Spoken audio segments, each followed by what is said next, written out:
Okay guys, second video. I decided to do this video because watching my first video I realized that my spoken English is not very good. I haven't been practicing, not constantly as it used to be, and so doing the video is a way to help you with information about modding the game in Blender and also practicing my English. So it's a kill two birds with one stone. Okay, so let's get into it. This mod was passed to me by one of my watchers at DeviantArt. It had some issues in the body mesh, which you can see here as orange. This body mesh was not moving. You probably will recognize the model as being one of Ayane's costumes, the vanilla one from the game, which this watcher just replaced some parts of the outfit to make a topless model as a mod. Okay. Anyways, if you have watched my previous video, I've spoken about the model armature. We can see it here. Didn't get much into it in the last one, so I'll talk a little bit more about the armature here. The armature is basically a structure which is like a skeleton, and it's composed of several bones. We can basically There are ways to see the bones for the armature. You can click here, and by clicking the bone you can see the name of the bone. Okay, and also if you go to the vertex groups, sorry,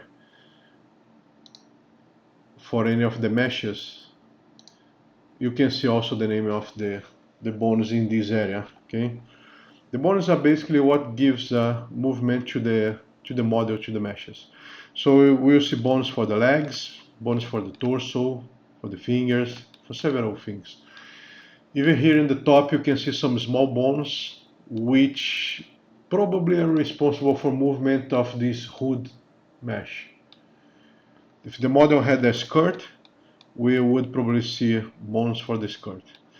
This is important for you to know because if you're working on a mod and you want to add a skirt, if you don't have the bones for the skirt in the model, the skirt will not move. So the first thing you have to do is to make sure that you bring the bones for the skirt to the mod. Then you can add the mesh for the skirt. But I'm not getting to this detail now because this is more advanced. Okay, I'm just going for the basics at this moment. Okay. Looking at the outfit, you can see other elements like the swords here. The swords, they don't have bones, which basically means that they are rigid and attached to the leg, and they'll be moving with the leg. Okay. If so, for some reason you have a sword which is not moving with the leg, you probably need to do some weight transfer to the sword. And I'll talk about this in the end because it has something quite interesting related to weight transfer for making mods on Dead or Alive 5. Okay, but let's move forward in this one. First with the body. Okay, so I'm going to hide the armature here. I'm going to import a nude body to Blender.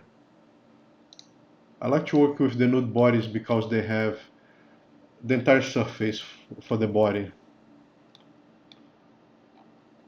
Let me hide the armature for the nude body. I will select the body here. Come to viewport display. Put it in blue color so you can differentiate from the other one. Makes it easier to work. Okay. And now we're good to go. What we're going to do, we're going to click in the mod body, the one which needs fixing. And there is this upside down triangle here in the right side menu. We're going to click on it. And we got to delete all the vertex group first. So clicking downside arrow, delete all groups. And this box is going to be empty. Okay. So this mesh is ready to receive weight from the other one. Don't bother too much about the technical terms I'm using. As I said, I'm not a professional of the area, so I could be making several mistakes in terms of technical terms. But I don't think this is the point here. The point is to teach you how to get this done. So if you click in the base body, the nude body, we see it has all the groups here. To transfer weight, we click on the base body, hold left shift, and click in the mod body, the one which has to receive the animation or the weight, if you will. Okay, it's gonna look like this.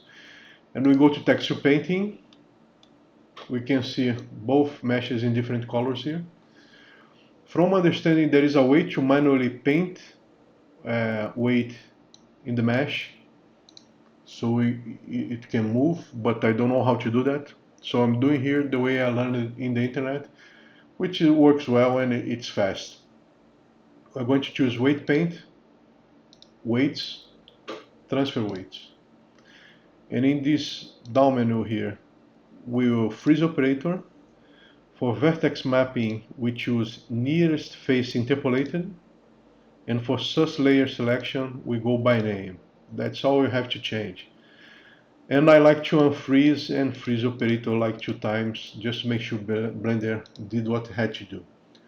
Once we do this, we can go back to layout, click outside the model to unselect everything, and click in the mod body mesh to make sure if there are vertex groups now. If there are, the process worked, and the mod will move right. The animation will work right.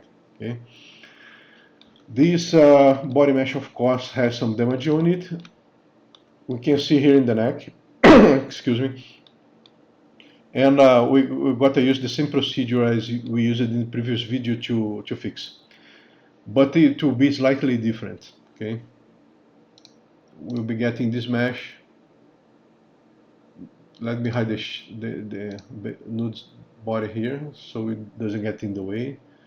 We will be getting to this body mesh. Click here to show all vertices on it. Okay. And we'll go to wireframe and hit C for circle selection key and start to select vertices. In the hands, we gotta be very careful. We cannot select the vertices in the nails. If you get the vertices in the nails, they will get damaged. Okay, so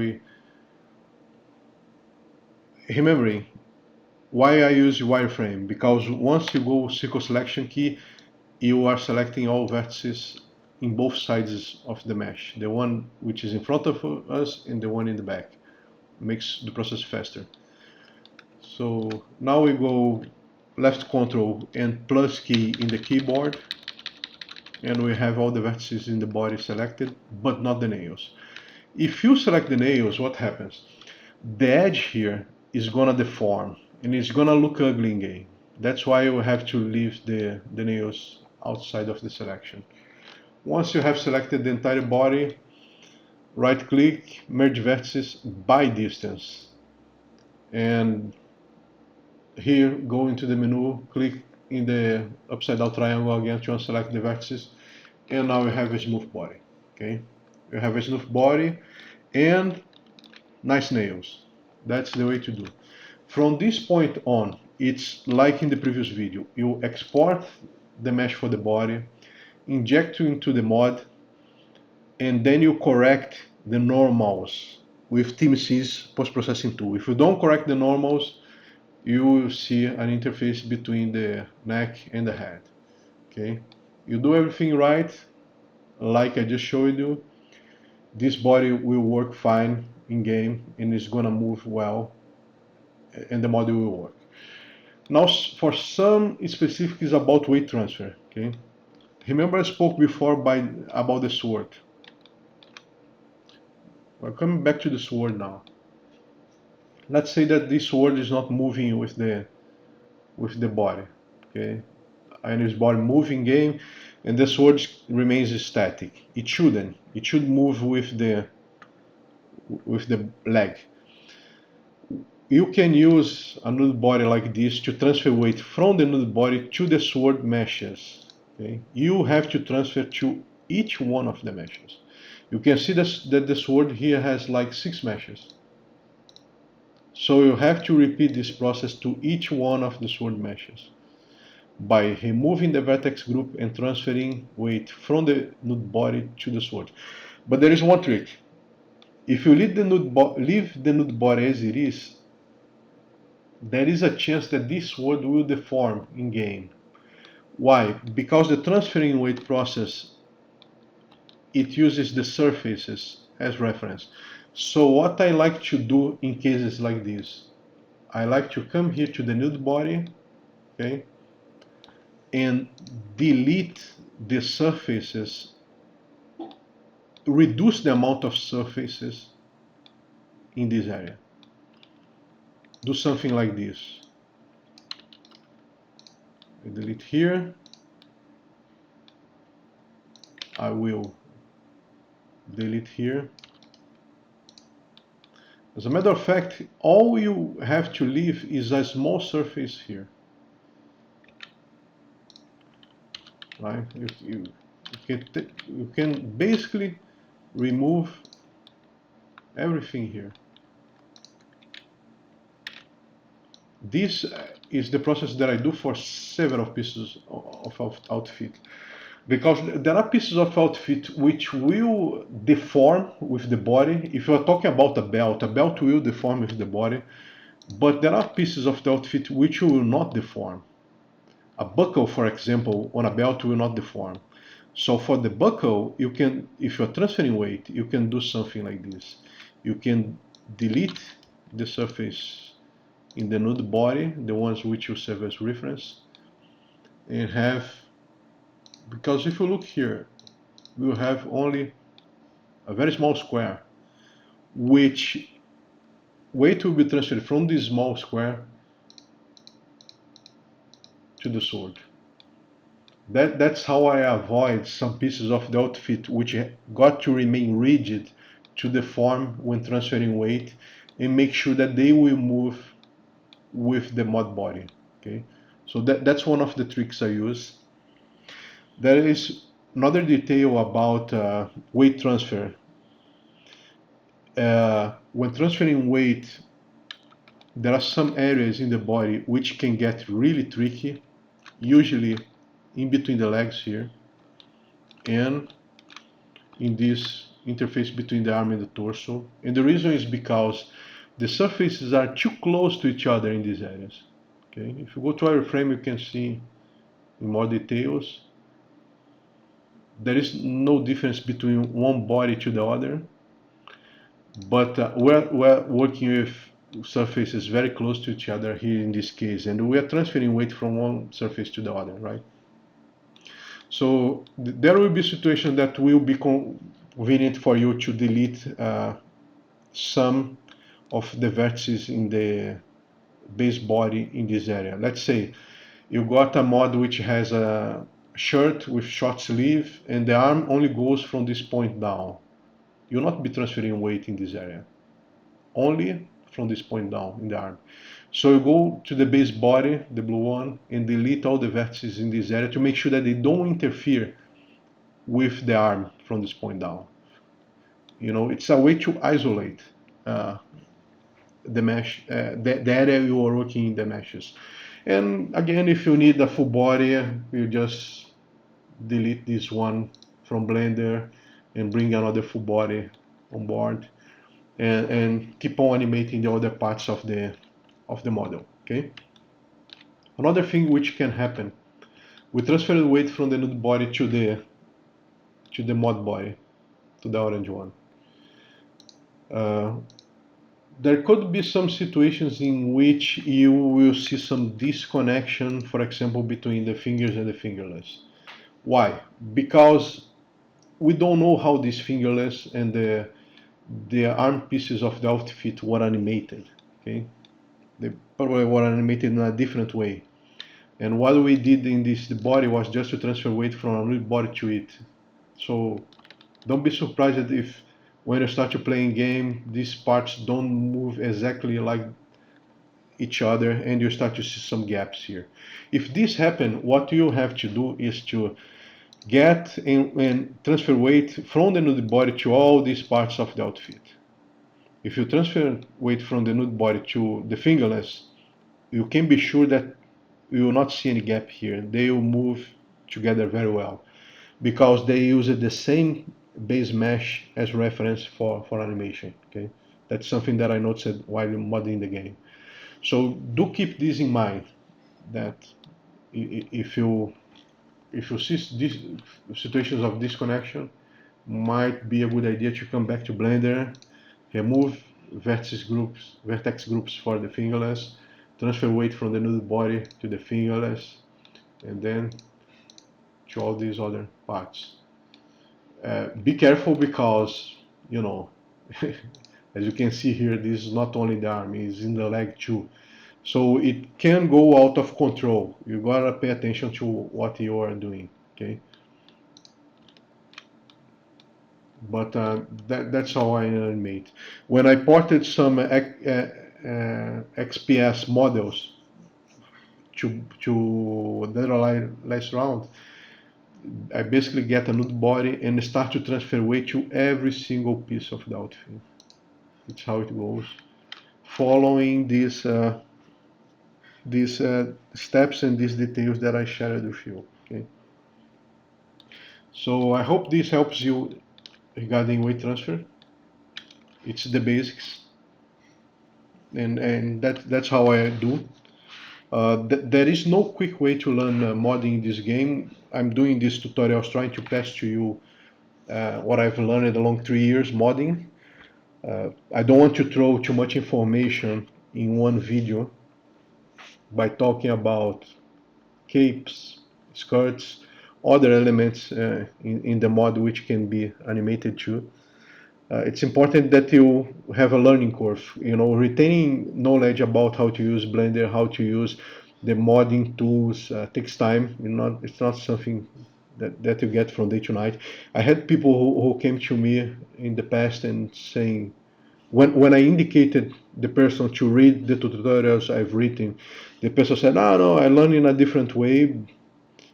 Sorry, if you think like this, that's not how it goes. Okay, there is a learning curve here. You got to learn how to use the modding tools to have access to the assets. The assets are the model, the meshes, the textures, and once you can have access to the assets, you can start to change them. You change meshes in Blender, you change textures in GIMP, Photoshop, whatever you want to use. Okay, but there is a learning curve. There is no way to teach someone to mod this game start to end using all the tools in just one video. And that's why I did first written tutorials, and that's why I'm going to spoken or narrated videos, if you will, now to share the sum of my knowledge with you. Okay, I hope you guys are liking and learning something. If you have any questions, don't hesitate to send me a note on DeviantArt. I will answer to the best of my knowledge. If it's an interesting topic or if it's a mod you are working on and hit a roadblock, I can even do a video about it and try to share more knowledge with you guys. Okay, and keep in mind that modding is cool. I really like modding that are less around. I'm not modding anymore. I stopped modding. I started with this game and some chit chat now, but which might be relevant. I started modding this game, and then I moved to Ultra Street Fighter 4. The knowledge I got on GIMP and Blender helped me, but I had to learn the modding tools for Street Fighter from scratch. And I didn't advance much on Street Fighter 4 because I don't have Blender knowledge on how to animate models. Okay, as I said, I'm not a professional of the area. What I did was to the best of my knowledge with that game. And then came Street Fighter 5, and I said, okay, I'm not going to dig into this one because it's new modding tools I got to learn, and I will still be limited. I can do many things with textures, but with the 3D models, my knowledge is limited. I know some people like my mods a lot. People say that they are top notch. There are always room for improvement, and if you guys have some feedback or see any issues with my mods which can be fixed, just let me know. I'll have a look on it. But I don't consider myself a master, and going to Street Fighter V for modding, it would require lots of time to dig more into Blender, to learn more, and I don't have time. I simply don't have time. You know, I have other projects in my life, so I decided to stop modding games and try to pass a little bit of the knowledge that I got. And I hope you guys can use that and do modding for this game because it's a good game. I like the game. Okay, but keep something in mind. This will spoil you. Once you start to do modding, once you start to do the outfits that you want to do and that you like, that's gonna destroy modding for you because you start to look at mods from other guys and say, wow, that's not what I want. That's not what I would like. I would do different. I would do better, or I would do, I don't know. And that happened to me. Okay, several mods on Street Fighter, I look at them and I said, oh, maybe 10 years ago I would play with this mod, but nowadays no, because it's not up to the level that I would do, that I would like to have it done. And so modding a game can spoil you, you know. It's something for you to keep in mind. So that's what I had to share with you guys. I hope you enjoy and have a good one, guys.